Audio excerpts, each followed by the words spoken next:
Welcome to our deep dive, and today we're going like right back to the Middle Ages. Ooh, exciting. Yeah, we're going to explore these things called sophisms, which I guess are like these... Logic puzzles. Yeah, exactly. These logic puzzles meant to challenge even like the smartest philosophers. Yeah, and they were super popular in the 13th century. Wow, that's a long time ago. It is, and it's interesting because, sophisms, they weren't just like brain teasers. They They actually... weren't just fun and games. No, they were important. They helped develop logical thinking and philosophical debate. Ah, so they were kind of serious business. Yeah, exactly. And speaking of serious, our guide through this crazy world of sophisms is a bit of a mystery himself. Ooh, a mystery man. I love a good mystery. Right.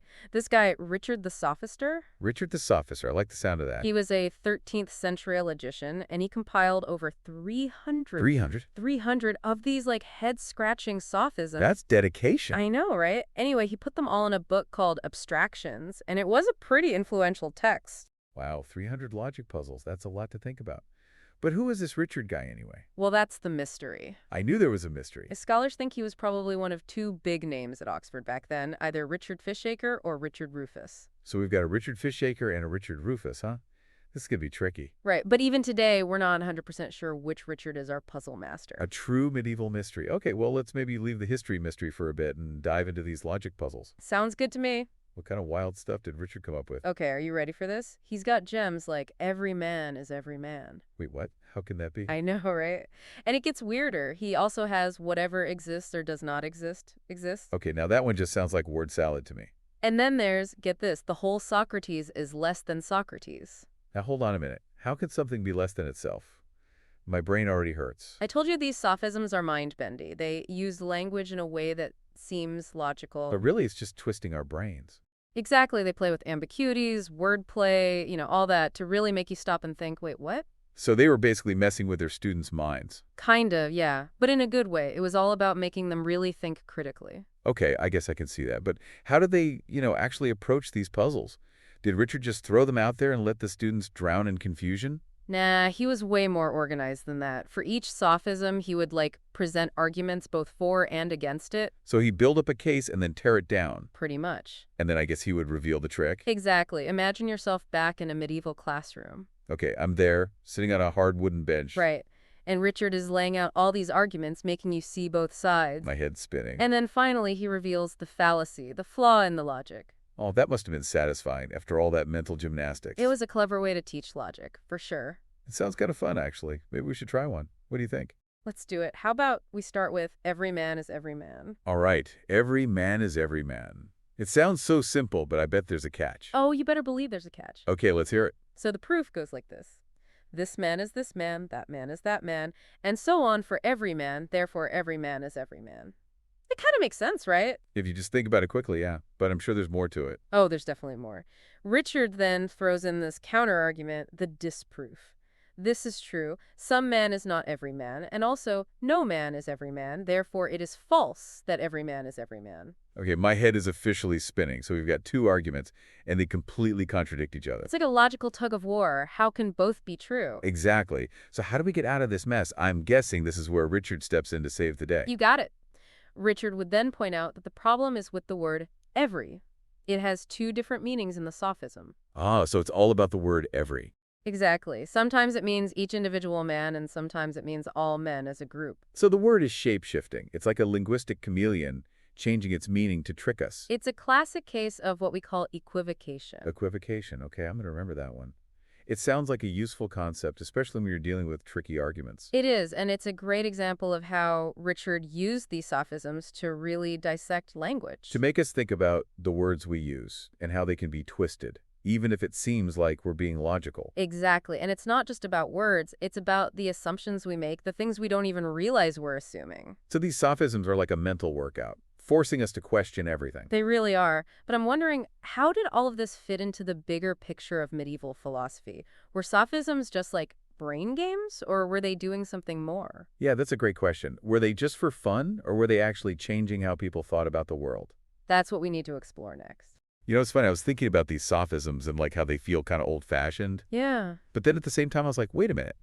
They're all about, like, language and truth and... And reality. Exactly, and those are totally things we're still dealing with today. Oh, absolutely. Richard and his logician buddies were wrestling with questions that are just as relevant now. Like, how do we even know what's true? It's like, especially now with, like, the internet and all the information coming at us from everywhere. It's overwhelming. Seriously, everyone's trying to convince us of something, right? It's like politicians, advertisers, even like, your friends on social media. It's hard to know what to believe. It really is. It feels like being able to tell what's true is more important than ever. And that's where these medieval sophisms can help us. Seriously. Yeah, they trade us to think more carefully, to spot those sneaky ways language can be used to, like, mislead us. So you're saying these old logic puzzles can make us better thinkers in the 21st century. That's kind of wild.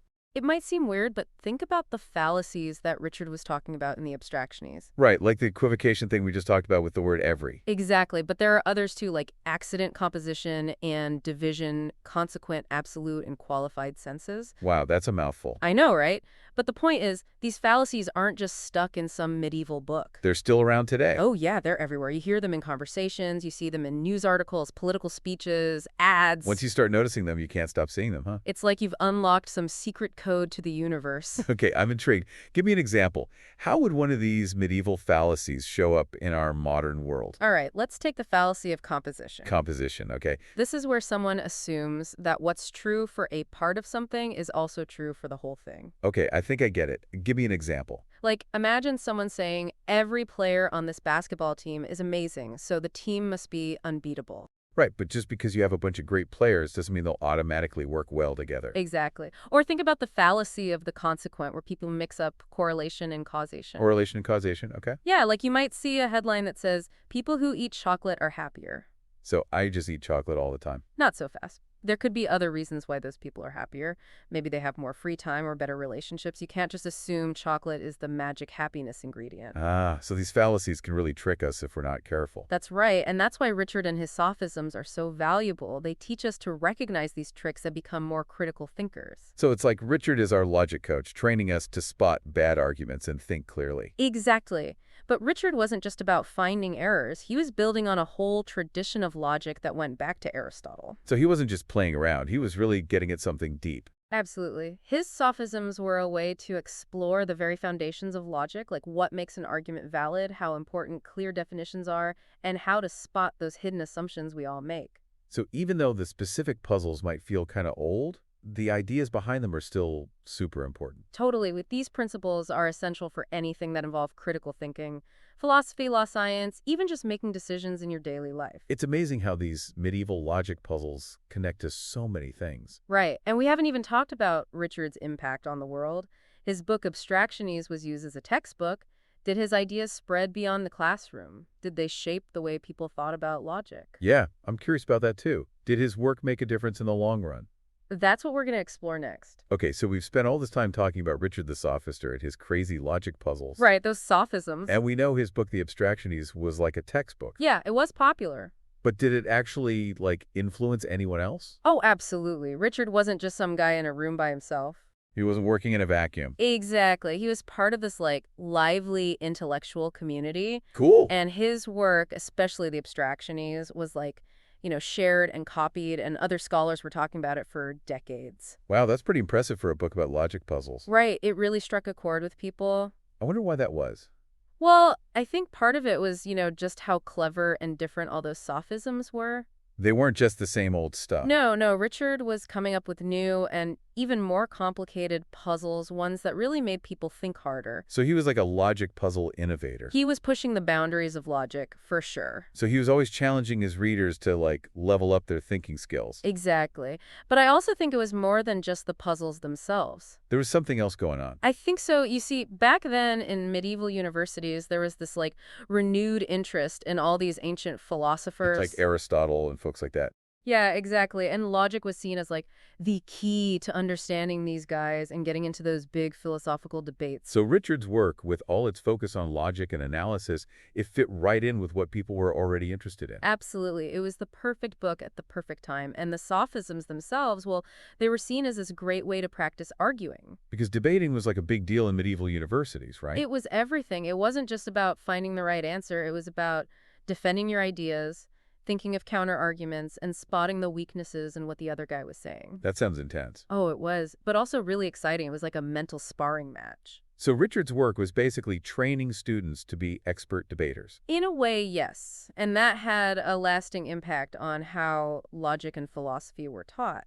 So did Richard's work have any influence beyond the classroom? Oh, definitely. We still have texts that came after Richard's, and later logicians were still mentioning him and his ideas. So his work really did make a difference. It did. His approach to sophisms helped to solidify the idea that logic was like a fundamental subject. Like a cornerstone of education. Exactly. And it contributed to this whole tradition of logical analysis and argumentation that went on to influence philosophy for centuries. It's kind of mind-blowing to think about how these logic puzzles could have such a huge impact. Right. It shows how even the smallest things can have a ripple effect and change the world. So what's the big takeaway for our listeners, especially those who are into philosophy after this deep dive into the world of Richard the Sophister? I think one of the most important things to remember is just how crucial language is. Words matter. They really do. Richard's sophisms show how even little changes in meaning or ambiguous words can mess up your whole argument. Yeah, I'm starting to see that. Language is powerful, but you got to be careful with it. It's like a double-edged sword. Exactly. Any final thoughts to leave our listeners pondering? Ooh, I like a good cliffhanger. I would just say, approach the world with a bit of skepticism, question everything, look for those hidden meanings, and don't buy into arguments that seem too perfect. Be a critical thinker. Yes, exactly. In a world with so much information out there, that's more important than ever. Well said. A huge thank you to our expert for this amazing journey into the world of medieval logic. And to our listeners, thanks for joining us on this deep dive. We hope you've learned something new and maybe even been inspired to explore the world of sophisms for yourselves. There's a whole world of logical puzzles out there just waiting to be discovered. And who knows, maybe you'll even uncover some hidden truths about yourself and the world around you in the process. Until next time, happy puzzling.